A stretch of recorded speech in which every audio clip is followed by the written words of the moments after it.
En esta oportunidad vamos a explicar las características de las fuerzas de fricción que hemos explicado anteriormente y en este caso vamos a ser un poco más puntuales. No siendo más, amigo, vamos con la clase. En la clase pasada dimos una breve introducción a lo que son las fuerzas de fricción, hablando de lo que eran las fuerzas de fricción cinética y lo que es la fuerza de fricción estática, ¿verdad? El rozamiento se debe a imperfecciones y rigurosidades, como veíamos por ejemplo que teníamos un bloque que estaba sobre una superficie. Entonces, hablando microscópicamente, aquí hay un rozamiento debido al material entre el bloque y la superficie. Pero bueno, esto sucede cuando se ponen en contacto estos dos cuerpos, lo que es el bloque y la superficie determinada. Estas rigurosidades se enganchan unas con otras, dificultando el movimiento. Para minimizar el efecto de rozamiento, o bien se pulen las superficies bien, se lubrican ya que el aceite rellena las imperfecciones evitando que éstas se enganchen y así se podría mover fácilmente el cuerpo sobre el otro. Pero, ¿cuáles son las características de las fuerzas de fricción? Tenemos varias. A grandes rasgos, las características de la fuerza de rozamiento se pueden resumir en los siguientes puntos. Tenemos entonces, lo primero, se oponen al movimiento. Y en este caso, cuando hablamos de que se oponen al movimiento, como lo dijimos hace un momento, hacen que se encuentren en rozamiento y esto no permite que se deslice en contacto un cuerpo sobre otro. Ahora, la segunda característica depende de dos factores. El primer factor de la dependencia de la segunda característica, vamos a denominarla 2.1, es que la naturaleza de los materiales que se encuentran en el rozamiento y el tratamiento que han seguido. Este factor queda expresado por un valor numérico llamado coeficiente de rozamiento o de fricción.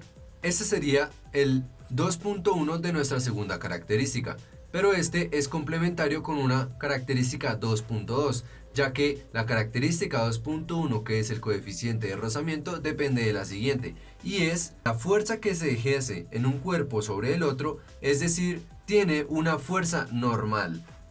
Pues como hemos visto en la clase anterior, el coeficiente de rozamiento, ya sea cinético o estático, depende de la fuerza normal. Ahora, se puede simplificar esta información asumiendo que la fuerza de rozamiento en general posee algo así como tres leyes. La fuerza de rozamiento se opone al movimiento, eso lo sabemos. Ahora, al momento de realizar el diagrama de cuerpos libres, la fuerza de rozamiento siempre apunta en la dirección opuesta al movimiento. Como lo hemos visto en las clases anteriores, veíamos que si la fuerza que se le está aplicando, por ejemplo, a este bloque es hacia la derecha, la fuerza de rozamiento siempre va a ir en contra de esta fuerza. Por lo tanto, tendríamos que esta sería la fuerza de rozamiento o de fricción, porque vemos que el bloque, al ir en esta dirección, esta superficie, debido a las imperfecciones que tiene, va a hacer que se oponga a esta fuerza y por lo tal se ubica de esta manera. Ahora, tenemos otra breve ley, otro breve concepto para lo que es el rozamiento, y es que la fuerza de rozamiento es proporcional a la reacción normal.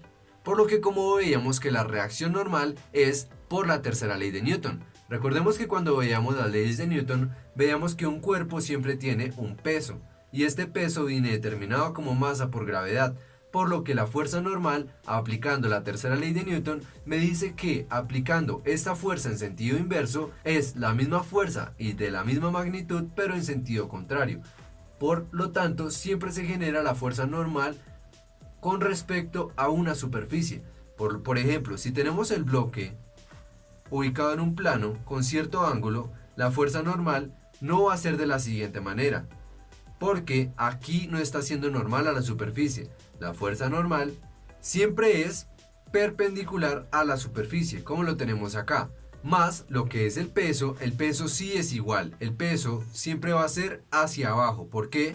Porque sabemos que va hacia la Tierra. Por lo tanto, este peso es generado por la fuerza gravitacional, de modo que la fuerza de rozamiento es proporcional a la reacción normal que se hace directamente proporcional a lo que es el peso, que es masa por gravedad. Y ahora, como una tercera ley, también se puede definir el módulo o magnitud de la fuerza de rozamiento depende del tamaño de las superficies en contacto. Por lo que, si vamos a calcular lo que es una fuerza de rozamiento en este bloque y tenemos más bloques encima de este o subsecuentes a este, es necesario calcularle toda la magnitud de la fuerza de rozamiento de todo nuestro sistema. Por lo que vemos que aquí existiría un rozamiento, aquí de la siguiente manera, de la misma forma. Si hemos realizado ejercicios en donde tenemos que aquí, por ejemplo, esto viene pegado a una pared, por lo tanto va a existir una fuerza de rozamiento desde acá y desde acá, si se le llega a aplicar alguna fuerza y demás. Pero bueno, ya hemos hablado de lo que son las fuerzas de fricción, también hemos hablado de los coeficientes de rozamiento. Algo que es muy importante aclarar es cómo vamos a calcular la fuerza de rozamiento o de fricción. Pues tenemos lo siguiente. Tenemos que cuando el cuerpo está en reposo, la fuerza de rozamiento tiene el mismo módulo, dirección y sentido contrario a la fuerza horizontal, si ésta existe, que intenta ponerlo en movimiento, sin conseguirlo. Por ejemplo, tenemos el siguiente esquema. Imaginemos un bloque normal, que está suspendido en una superficie en general. Vemos que este bloque normal tiene una fuerza normal determinada y por lo tanto también sabemos que tiene un peso, ¿verdad? Muy bien, cuando el cuerpo está en reposo se puede asumir que aquí en este caso no hay fricción porque no tenemos ninguna otra fuerza que esté haciendo que este bloque se mueva o que se ponga en movimiento. Pero si sí tenemos algo que está efectuando una fuerza sobre este bloque, por ejemplo una fuerza en este sentido, sabemos que por lo general va a existir una fuerza de rozamiento en sentido contrario a esta fuerza, ¿verdad? Aunque el cuerpo aún no está en movimiento, sino está en reposo y posee estas fuerzas, ahí existe lo que es nuestro coeficiente de rozamiento estático, porque nuestro bloque no ha entrado en movimiento, pero sí tiene fuerzas que hacen que este bloque prácticamente permanezca en equilibrio, sin movimiento. Cuando el cuerpo está en movimiento, vamos a hacer el mismo esquema de nuestro bloque. Nuestro bloque, pues así está en movimiento, sabemos que igual va a tener lo que es una fuerza normal y un peso determinado. Pero si por ejemplo la fuerza aplicada hacia la derecha es una fuerza mucho mayor que nuestra fuerza de rozamiento, el bloque va a proceder a moverse. Por lo tanto, en un estado inicial muy probablemente estuvo acá, ¿verdad? Se desplazó desde un punto A hasta otro punto. Como la fuerza de rozamiento depende de los materiales y de la fuerza con que se ejerce sobre uno sobre el otro, el módulo se obtiene mediante la siguiente expresión. Sabemos que esta fuerza de rozamiento existe porque aquí, como lo hemos explicado, hay corrosión entre los dos materiales, el material del bloque y el material de la superficie determinada. Por lo tanto, la fórmula en general para poder calcular esta fuerza de rozamiento cuando ya está en movimiento es de la siguiente manera. Fuerza de rozamiento es igual a nuestra constante de movimiento, en este caso ya va a ser cinético porque ya entró en movimiento, multiplicado por la fuerza normal. Tengamos muy en cuenta que cuando nos referimos a lo que es el coeficiente de rozamiento cinético, también lo hacemos referente a cuando hablamos del coeficiente de rozamiento dinámico. Ya dependiendo de tu gusto cómo lo quieras determinar, pues hay diferentes autores y libros que lo llaman como cinéticos y otros como dinámicos.